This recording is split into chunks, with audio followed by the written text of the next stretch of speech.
learning, the hook factor. The audience has to be hooked in the first 3 seconds, because if you don't hook them in the first 3 seconds, then you've lost them. My forte is to be able to push boundaries and let people think differently, in terms of their own skills, reevaluate their own skills and do things differently. Because nobody takes any advice, no, Anubhav? You only learn from your own journey and your own experiences. When have we listened to our parents when they said, don't eat that piece of cake? In any relationship, whether professional or personal relationship, I think the most important thing is communication. Most of the problems come when you don't acknowledge the other person's idea, feedback, whatever is the case. Nothing ever works forever. Okay, so even if you have this aha moment, you have to quickly unplug yourself and say that this is not going to stay. Everybody's definition of successful is different. So in terms of when do you say that a business is successful, for me, I have a threshold, I have a benchmark of how much I need to make to be able to sustain my lifestyle. If I go beyond that, I am happy. If I don't, I am satisfied.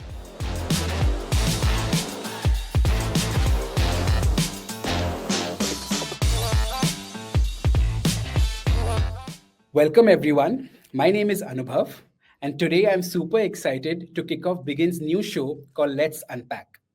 As the name suggests, every episode we'll sit down with entrepreneurs and business leaders and unpack their stories from their first big break to their toughest challenges and obviously everything they learned along the way.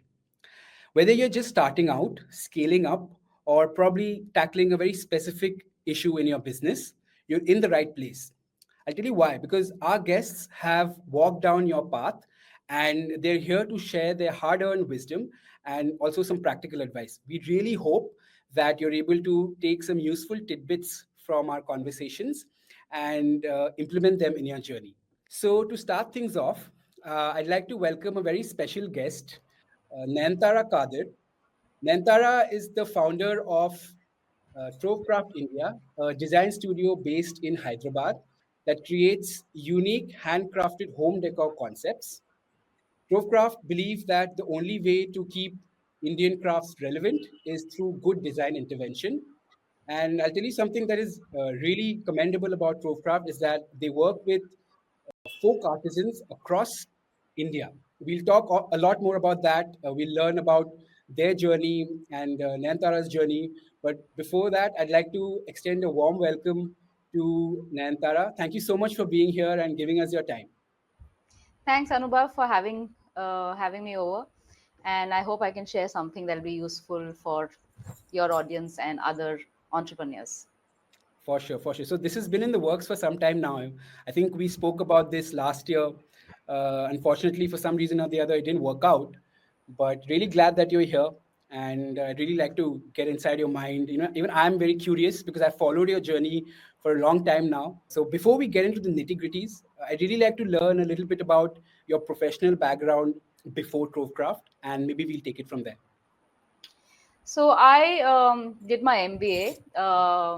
I mean, profession in terms of my education, I did my MBA, and thereafter about 13 years in sales, which spanned through media companies. Like I worked with Tata Infomedia, which was hardcore sales, to telecom company, where I did sales within the telecom in the enterprise division, which was basically corporate sales.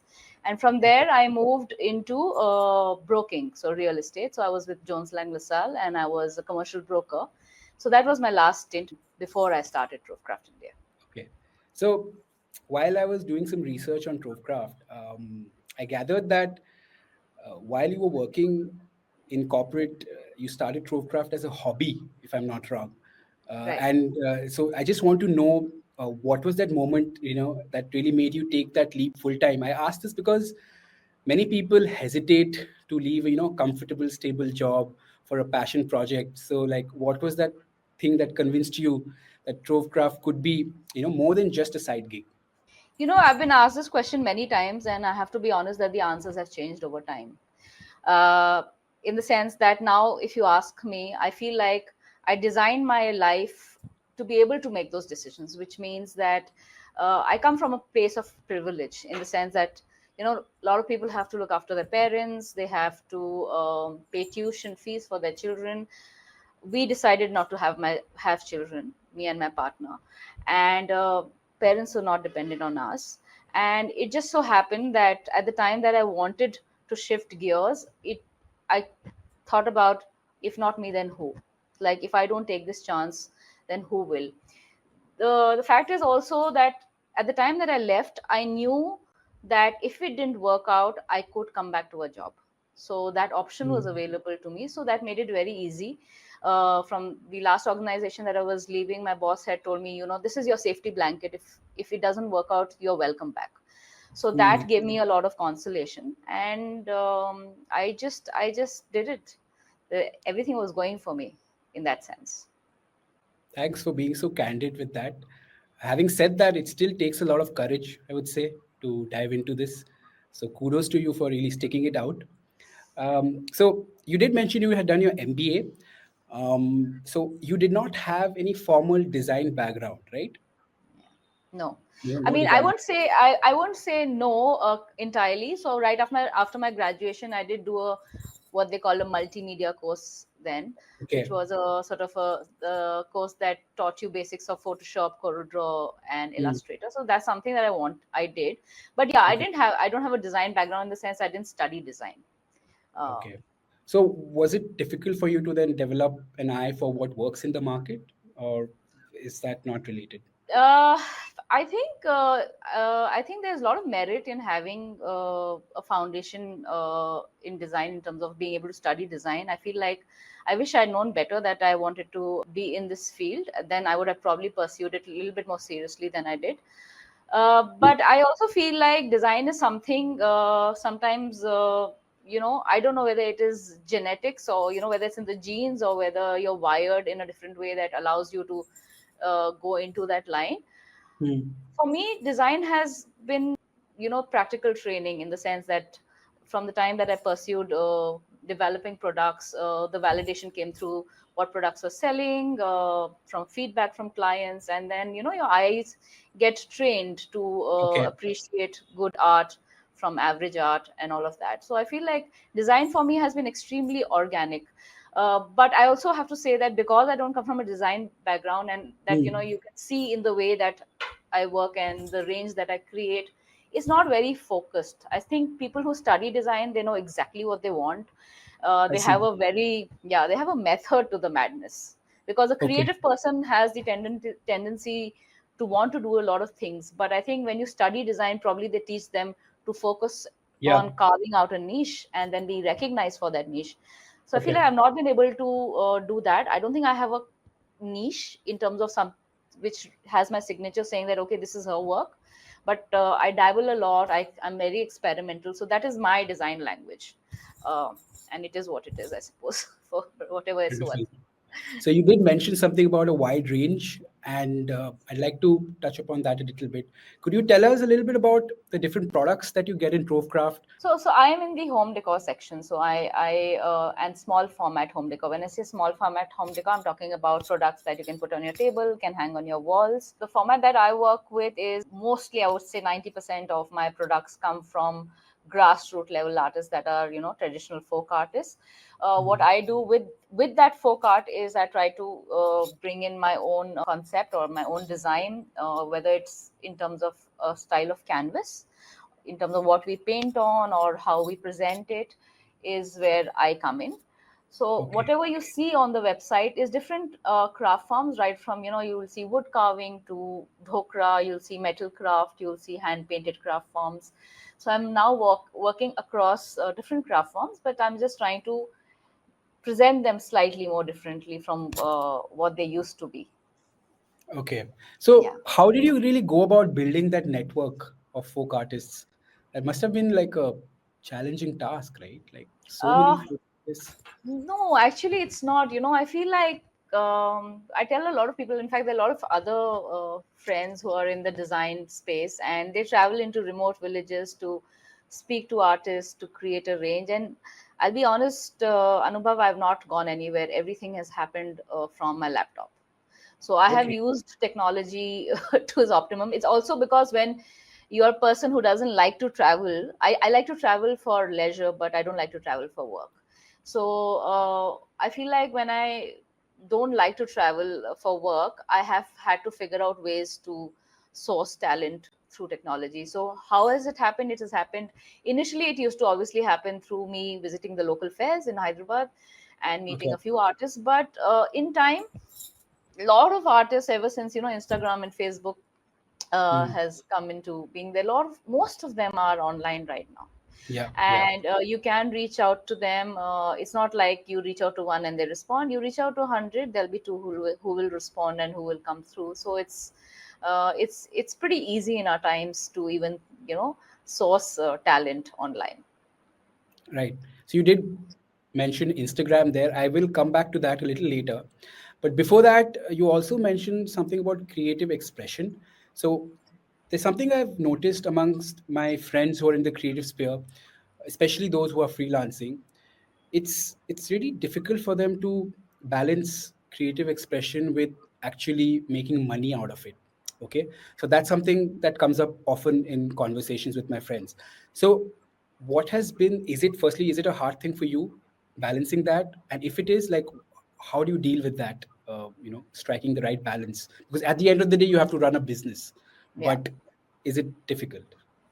See, first of all, I think everybody's definition of successful is different. So, in terms of when do you say that a business is successful, for me, I have a threshold, I have a benchmark of how much I need to make to be able to sustain my lifestyle. If I go beyond that, I am happy. If I don't, I am satisfied. And I feel like I chose this lifestyle for me, or the way I want to live my life around what I want to pursue. Okay, that is part one. uh, how do I balance it? The balancing comes now. I won't say it was there before. The balancing comes now is in the sense that I have to park away projects that are passion driven, because I know they don't make business sense. They don't Okay. make business sense because the time and the energy that is required to create that product, I know that I will not be able to sell it at the price that I desire. So I have had to shelve a lot of projects on account of that. What also works is that there are certain products that do well, but you are not passionate about those products, but you still put them on your site because it works. So you don't want to try and always have your creative expression take over what the business requires.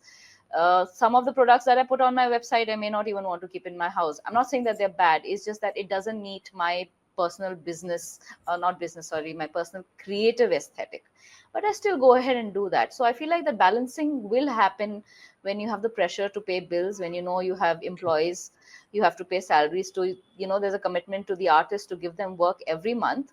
You have no option but to create that balance, and it will happen. It happens automatically. There is no real formula how you do it. It happens. Okay.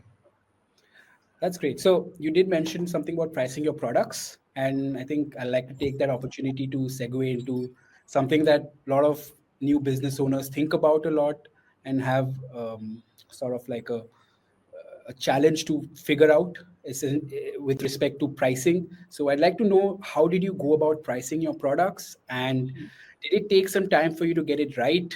Uh, and what were some of the lessons you learned along the way and are still learning, maybe? Yeah. So, at the time that I started, pricing was, very ad hoc. I was not really a registered company. In fact, I registered as a proprietorship firm, but then there was no real taxation at the point. GST came in much later. I think GST came in 2018. It was almost 5 years after I had started the business. Okay. So there was no tax liability. I didn't even have a website. So what happens is, just like how your business evolves, your costs also, your overheads, based on how you're doing, they become more apparent. What also happened over a period of time is that I learned that I can't sell everything on my own. I had to create channels. When I mean channels, I mean stocking my products with on other websites with other Mm. businesses, stocking it with stores.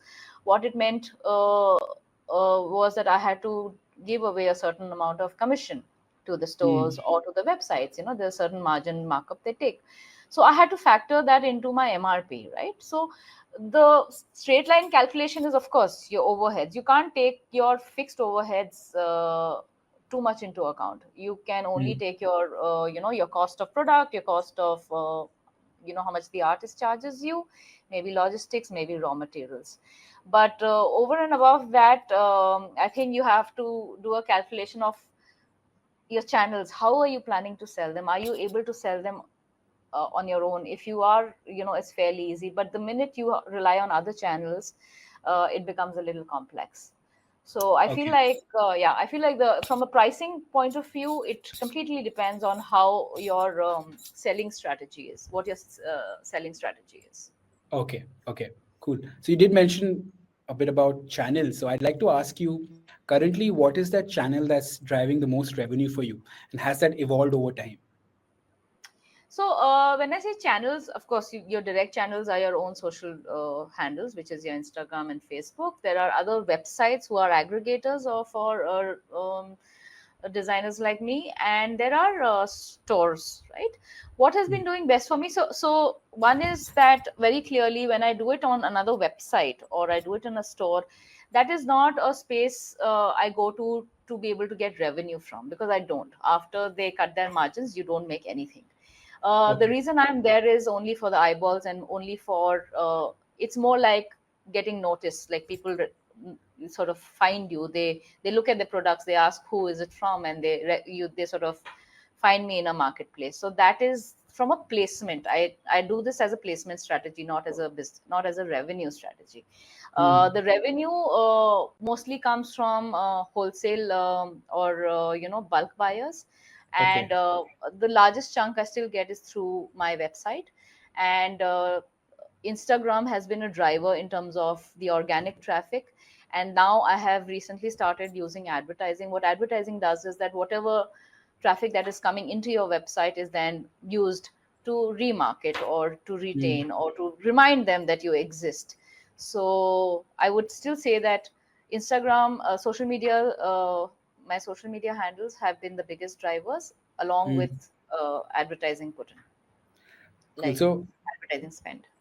yeah. So there are a Yeah. few different strands you've touched upon here, and I'd like to, go deeper in each of those strands because firstly you mentioned Instagram. A couple of things about Instagram. Amazing work with your account. Really, like it's such an engaged community. I've looked at it, how you have done it because I've seen lots of other accounts with say 100,000, 200,000 followers, but you look at the ratio of likes and comments and it just seems very fake. But for you, your work and your team's work, it generally it's quite impressive. So I'd like to ask, how did you go about building that platform? Did you think of it as a mode of building a community from the get-go? Did you learn it on the go? How did that all come out? And are you still learning right now? So yeah, I think it's learning it on the go, because Instagram has changed so much in the way, the time that, there was this wave, I would say probably in 2015, when Instagram was for new business was amazing. You didn't have Hmm. to spend money, you would just get noticed. You did something differently, you get noticed. Yeah. So at that time I feel like I really caught that wave, and then it peaked. And but now it's becoming more and more difficult, because I feel like Instagram is also becoming a space where people want a very visual and a quick sort of a solution. They want to get a grasp of everything within seconds. So the Yeah. attention span has reduced in that sense, right, Oh, from 100%. the Yeah. audience. So which requires you to really shift gears and learn new skills in terms of how do I, what they call the hook factor. These are things, terms I'm still learning. The hook factor, the audience has to be hooked in the first 3 seconds, because if you don't Oh, hook them in yeah. the first 3 seconds, then you've lost them. So how do you get the hook factor? So these are things now in the last 3 years, but before that it was very organic. What has Hmm. really worked for me though is that which is intentional, it is not something that I planned, which is very intentional, is that I wanted my brand to come across as a personal brand. uh, it had to show for a person behind the brand, rather than it being a brand that was inaccessible to people, that was that made people feel like, oh, I'm speaking to an organization, not a person. So if you Hmm. see the tone of how I communicate with my audience, it's still me. I sometimes I use we, but more or less it's it is me, it's Nayantara who's speaking to everybody. And Yeah. I like it like that, because when clients engage with me through my DMs, they call me by my first name, they know who they're speaking with, they address emails to my name, which is great. Even to my team members, they talk to us with names, not as Trove Craft India. Yeah. So I think that's worked for me, and that's how I want to keep it. I'm not saying this is the right way to do it. This has worked for me, and I want to retain that. Right. So you did mention how Instagram has evolved over the years, like since 2015, say Yeah. to now. Um, on that front, I wanted to ask you something about competition, because if I like I did it, I experienced it just the other day. I was scrolling through Trove Craft for about say a minute or two. I was going through the products, the catalog, and then I came back to the homepage, right? And within a few seconds, I was shown ads from other homeware and decor brands that just seem to have popped up from nowhere, like since COVID. Right. I would not have got those ads, say, 5 years back. So, what are your thoughts on the surge in e-commerce stores in general, but also e-commerce stores that are selling stuff that you are selling, and how have you managed to, irrespective of that, maintain that brand loyalty factor? You did speak about personalization, but is there anything else that you have done strategically? It is difficult, Anubhav. I won't say it's easy. I'm having to work harder to get noticed. What's happening more and more now is that you may be a great brand, but if you don't have your marketing in place, or you don't have your advertising strategy in place, Hmm. it's going to be no good, no matter how good your product is. So Hmm. you have to be seen, you have to be noticed. For me, I've never been big on exhibitions. I've never been, like I told you, I don't like traveling for work, so I've had to rely on advertising to show up for people, or to remind people that I as a brand exist. So I have had to up my game in terms of presentation of the product, which means the way Okay. I videograph my products, the way I photograph my products. You do all the characteristics of the product show up nicely in my photography, on my videography. That is something I'm working very hard on, which I feel works for me. But yet I would still say that people who have the financial muscle to be able to advertise, they will always have an upper hand from better product. I know so many good brands who have exceptional products, but they are just not visible because they don't have the financial muscle to advertise or to market. So you get to see products who have the financial muscle, and that's where the good design gets lost in today's space. But that's how business is done always. So you can't change that. You just figure out what you can do to be visible. I think visibility is the key word here. How do you make yourself Hmm. visible? So, do you work with agencies, or have you upskilled yourself and you're doing it yourself, or do you have a team for the advertising part of things? Yeah, I used to do it myself, and then I went through three agencies, and until I landed myself one good one. And I'm telling you that to find resources has been the biggest challenge as a small business, because you being a bootstrap firm, you also struggle with how much you can afford. Can you afford competent people? But luckily I found somebody who I'm very happy with, and Yeah. I feel like it's working for me. Yes, it's working. So you did mention three agencies you've worked with. That brings me to my next question. I've also spoken to you off record, and you've mentioned that it gets quite difficult sometimes dealing with certain customers, and that's a common thread that comes up in conversations with other small business owners that I've spoken to, dealing with suppliers, business partners, a difficult customer. It can be so like taxing, I mean, it's not very nice to hear or be a part of those conversations. How do you really deal with that? Because I'm sure many of our audience members would like to learn more about stakeholder management and dealing with the difficult people. Could you give any advice, or is it very like No, organic? so no, so it's in any relationship, whether professional or personal relationship, I think the most important thing is communication. And even more important is to be empathetic. I've realized Hmm. most of the problems come when you don't acknowledge the other person's idea, feedback, whatever is Hmm. the case. You don't really listen.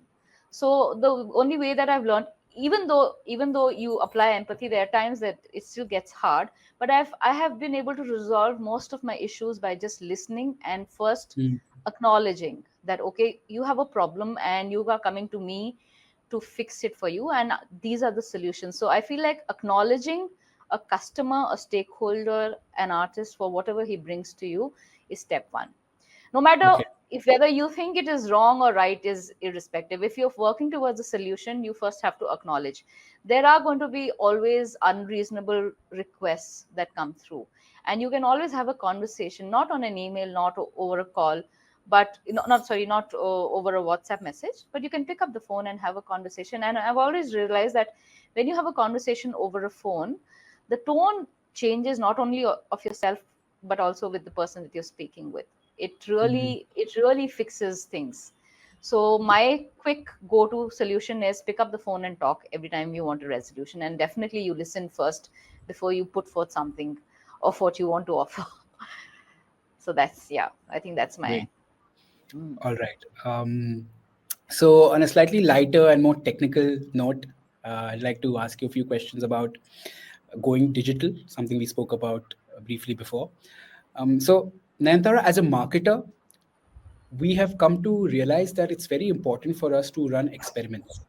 It could be an A/B test. Maybe we are changing a small CTA in a banner, or a length of a paragraph in an article, maybe the positioning of a poll on a web page. These small things, small changes sometimes unlock growth opportunities that we probably never saw coming. So in that same vein, could you firstly, have you run some experiments? And if you have, whether in product design, marketing, or maybe on the operational side of things, um, are there any examples that you'd like to share with us? And if you're still reaping those benefits now? So I think what has worked for me really well is that when you is to identify a skill, not for what it's presenting to you, but what its potential is. Okay. So when I meet somebody and I know, suppose they're working with cane and they have a few products that they're working with, do I look at it for what it is, or do I say, okay, this is a man who can work with these kind of raw materials, but he can also work with fabric if he can work with cane, right? Hmm. And what else can he produce which can be different from what he's doing? So I feel like you have to see beyond what is put in front of you.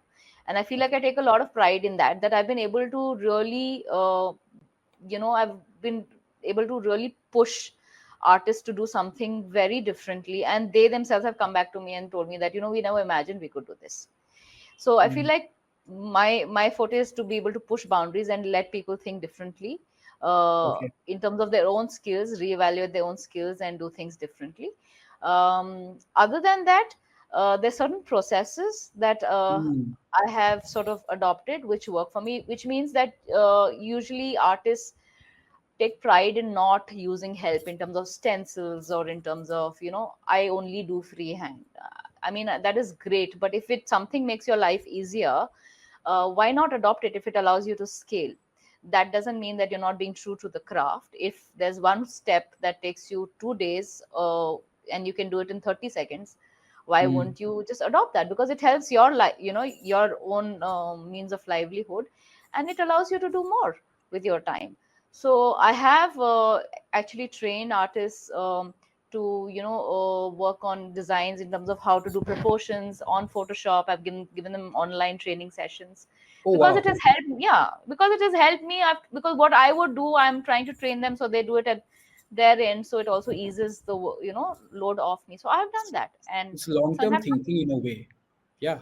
yeah, you Like have to train upskilling people them and around. yourself. Yeah. Yeah, absolutely. You have to upskill people. There's a lot of people, there's a lot of fear that, if I train the artist, then he might just, he might abandon you. Those chances are there any day. I mean, if you say that if I do this and, this person will learn and he will disappear, if he's going to disappear, then he can disappear now. I said, so that you Hmm. have to not be insecure about these things. You have to upskill people around you. They have to see value in you as well. Hmm. So, yeah. Yeah. Got it. You're giving me some really nice snippets Yeah. for repurposing this video. Anyway, now I'd like to move on and talk a little bit about metrics. Obviously there are some important metrics like volume and like revenue, etc. But we'll put that aside for a bit, and I'd like to learn more about some other key metrics that you track to, I would say, measure Trove Craft's progress more than success, because success is defined differently, like you said. So, Yeah. what is it something that you keep an eye out on, if not daily, weekly, maybe monthly? Okay, that's something I'm not good at. I have to own up here that I've been very bad with metric. My only metric is end of the month, what is my current account balance look like? Okay. If it has crossed a certain threshold, I'm doing well. If it hasn't, then I'm not doing well. I'll be Oh, very honest. But besides that, yes, you do. If I had to track something, which I'm now beginning to do, because also my marketing agency is pushing me to do that, in terms of what products are doing better, so stock more of that, inventory projections, things like that. So I will not be in a position to give you very good feedback here because I haven't aced it yet. okay. All right. That's Yeah. okay. I mean, but I'd still like to learn a little bit about your experience with the website Hmm. because I've had a very smooth browsing experience. Is your marketing agency handling that? Did you start that off yourself? Could you share something about that? I have utilized free resources at home. My husband built it for me That's on Shopify. And you know what? But to be very honest, we've taken a very basic plan. We've not, because our Shopify has lots of levels of, this layout and that layout. You mentioned ease of browsing. So a few things we did correctly was keep the layout very clean, not confuse the customer, let him get onto the landing page, find what he's looking for immediately, Mm. keep the image resolution low so that it quickly, like they say that if you keep the size of your images at a low resolution, then your website loads quickly. SEO, tags, headlines, all of those things we've done properly, and that's thanks, like I said, that's all thanks to my husband who helped me there. But he told me what to do. He didn't do it all for me. He told me what to do, and I followed what he asked me to do, and I think it's working nicely. Yeah, it is working because I'll tell you what, correct me if I'm wrong, but on your products on the page, there's a story attached to each product. Is that right? Which talks about, There's a collection. There's a collection. yeah, So we've yeah, created a collection page. Yes, yes, yeah, that's yes. pretty cool. And in terms of SEO, are you learning yourself? Have you got any tips for all of us? If Yes, you know, SEO is for me is very, like, from whatever I've understood of SEO. I'm sure it's far more complex than what I am saying here. But what I'm applying is that SEO is to put yourself in the consumer's shoe and see what they would look for if they were looking for your product. So there are generic terms and there are specific terms, and then you want to, if you're a niche product, then you want to target specific customers who know what they're looking for.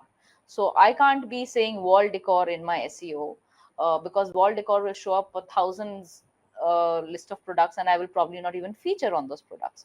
But if somebody who's looking for a hand painted Patachitra decor plate uh, is the kind of client I want them to find me. So that is my SEO, you've right? actually explained SEO quite like, in a very succinct way. I've not seen that kind of a explanation before. Oh, kudos to you on that. Uh, Others would probably benefit from that.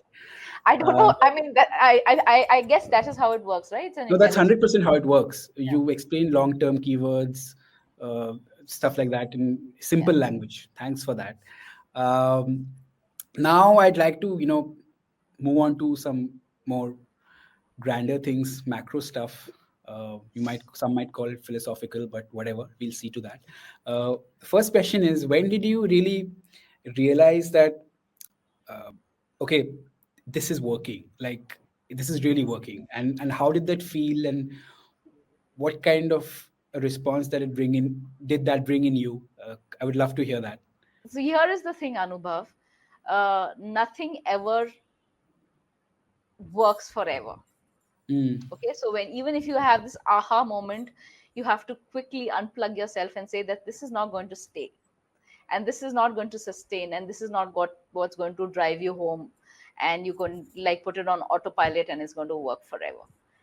It'll never happen. So every time that aha moment comes, I tell myself, okay, now shut up and rewire yourself, and also try and preempt what can go wrong. So I have been this okay. sort of champion of preempting problems. So my way of figuring things out is first preempting what could go wrong, and then proactively keep doing things to keep the cycle going. So being a business owner, requires you to constantly evolve, and be on top of your game constantly. You cannot ever say that, okay, this has gone well and this is how it's always going to be. It's never going to be like that, and it has never been like that for me. I've Yeah. never had a feeling that, okay, now I'm sorted and now I can like relax. It's never been like Great, great. I'm sure that will be useful for others. that. Um, Or probably scare them. I think I think it would be really remiss of me not to bring up your the artisans that you work with again. How would you describe your relationship with them? I assume you've built up a special bond with them, or is that like any relationship? There are ups and downs, and what can you share about that? I think because I worked in a corporate setting, it was an eye opener for me when I started working with artists. You know, artists are people; they're humans.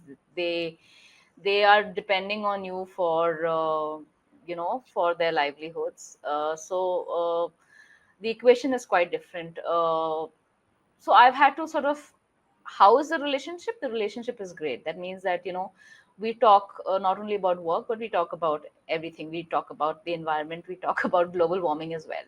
So but having said that, there have been areas of conflict, of course, just like all humans. When you work together, there have been areas of conflict, but luckily we've been able to resolve them, because uh, like I said, conversations are so important. So one thing I keep telling people is, please keep the communication channel open. If there's a problem, you have to communicate what the problem is. You cannot just shut down and uh, just make yourself scarce. That doesn't work. You have to communicate. If it's something that I can attend to or something that I can resolve, I will resolve. If I can't resolve it, then we will part ways. So luckily for me, I haven't had to part ways with many artists. A few artists, only because they were unable to deliver on the quality or the commitment in terms of timeline that I was seeking. I don't think I'm the kind who pushes people to deliver quickly, or I want it now and this is the time and you have to give within this time. I'm pretty fair in terms of how much time I give my artist to deliver, but I take commitments seriously, which means that you tell me how much time it takes. If you say 6 months, I will wait for 6 months, but please deliver it within those 6 months. Those are my Mhm. terms of communication. So I feel like you have to be very And that's a fair clear. ask. Yeah, Yeah, a very fair yeah, ask. Yeah.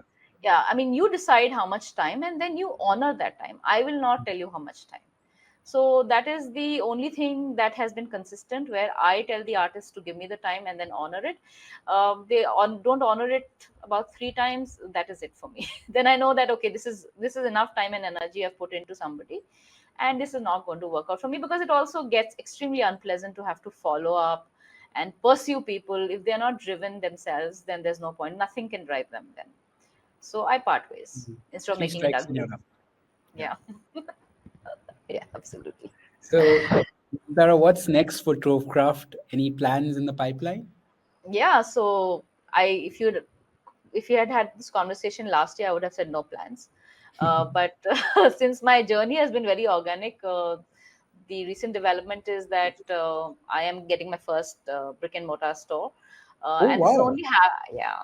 Then this is only happening because, not because it was on like I said, it was never planned. I don't think I had the guts to take this big step, but it's happening because it's in a space that's built by the Craft Council of Telangana.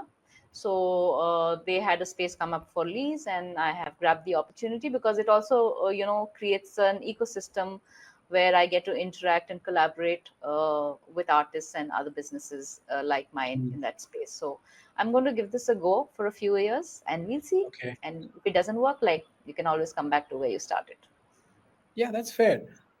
I just want to ask, like, how did this come about this year of all the years? So you've been there for a few years now in the market, on your website, on different channels, but why 2025? Was there any special trigger, or was it just a space opening up, like you mentioned? It was just I think it obviously is a series of things that have happened. I've participated with them on their local exhibit, not too many, maybe two Okay. exhibitions. I've had some interactions with the members there, and I had expressed interest to sublease with another space there about 3 years ago. That didn't come through. So I guess Hmm. they at some level knew that I was interested, and at the time that they asked me, I said, okay, we will try it out. There's no harm in trying this out. And I feel like I needed a good challenge. It was becoming a little predictable, my business. So I So have taken. you need to hire more staff, I guess, or are you okay with the lean team that you have? Uh, Currently, I think we're fine. We are about Okay. 5 people, out of which three are administrative. I think we should be okay. But if we require some more help, maybe I will hire one more. We'll see how it depends on how much load of work that comes along with this new space. I'll give it about 6 months before I take that decision. Makes sense. Yeah. I mean, all the best for that, really. I really Thank hope that you. works out. And if you need Yeah, any help, any kind of input from my end, I'm always there. absolutely. But now, I've decided that towards the end of each interview, I'm going to ask one or two common questions to every Hmm. founder, so that even if the viewer is just tuning in for those last 5 6 minutes, they're able to take something with them, right? They don't need to watch the whole thing, but I hope they watch the whole thing. Uh, so That is the please, first 3 seconds. Remember, those first 3 seconds, what you show people has to be the hook factor. If you don't oh deliver God, a nice, no, you have to do that. The first 3 seconds, the best 3 seconds of the video has to be right in the beginning. I'll try to maybe talk to the production team and get some Yeah, intro video. Maybe that'll help. yeah, Anyway, something that you feel like was going to, you capture the know, attention, the right? FOMO, the fear of whatever you Yeah, call it. What is it? FOMO, is it? yeah, fear of missing out. Yeah, yeah, yeah. Anyway, uh, so I just wanted to know, like, what's a belief that, a belief about business, maybe business or leadership, that you held strongly 5 years ago, but you've taken a complete 180 degrees on that and reversed your stance now. Is there something like that? So I guess, like I mentioned earlier, the only thing that has changed, it has been my in the way that I deal with my artists now. So Okay. initially, it was like a very emotional decision. When I was working with my artists, it was almost like a sense of responsibility, which it Hmm. still is. Now, I'm not saying I'm taking away the responsibility that I own, but I feel like I was obsessive about the responsibility. I felt strongly the need to give them work, so much so that I would park my own aspirations aside, Yeah. and that would overwhelm me. Right now, I feel like I've detached myself from that, that need to constantly have to cater to their emotional and personal needs, and I've started catering a little bit to my own personal needs as well. So what it means in terms of how that is changes, initially I would work with one. Suppose I'm working with an artist from Odisha in Patachitra, I would be working only with one artist because I wanted to Hmm. justify the amount of work gave to that one artist. But if that artist didn't come through, I was left high and dry, and I couldn't really, create a range from that region. Okay. Now I have opened up channels. So I've told the artist that, listen, if you can't come through, then I have to work with other artists. So I have Hmm. opened channels to other artists from the same regions, and I'm not feeling guilty about that anymore, because I realized that I was closing doors to so much more potential that there was working with other artists. Yeah. Also, initially, I was more tuned to working with only hand painted art forms, but now I'm opening doors to other craft forms. So I'm working with terracotta, I'm working with dhokra, I'm working with cherry. So um, those are the things that have changed for me. Other than that, I think this business is as organic as it was then as it is now. Um, it's only Wonderful. the way, yeah. It's only Okay, I'm going to put only you the on the spot. If you could go back to 2014 and give yourself one piece of advice before starting Trove Craft, what would it be? I won't give myself any advice, because Oh, nobody takes any advice, no, Anubhav. You only learn from your own mm, journey and your own experiences. When have you listened to our parents when they said, "Don't eat that piece of cake"? I'm telling you, it's going to I rot your teeth. I think I have to reconsider this question then for my guests. No, it's true. I don't think anybody listens to advice. I mean, you can appreciate it for what it is, and you can, like, sort of ponder about it. Finally, it is your journey, and your journey is a sum total of your environment and everything that the world throws at you, and then you come out of it alive, Great, right? great. So I won't give myself any advice. Right, actually, yeah, I relate to that. We'll Yeah. discuss this after the call, but yeah, thank you so much, Nantara. I would love to continue this conversation, but I know you have things to do. I would love to maybe have you back later on, maybe in the second season, because this was super insightful. Looking forward to sharing this with the audience. Uh, yeah, any final thoughts that you have, and before I close it? I would just say all the best, and I'm going to be following all your series, and I'm going to be watching them to see what all the other founders and owners say, and probably pick up tips. I will not take their advice, but I will ponder about their advice. Well said. Well said. Yeah. Okay. Yeah. Okay. Yeah. All Uh, right. then thank you. Bye. Bye, Nandra. Bye. Thank you Bye. so much for this. Bye. Yeah.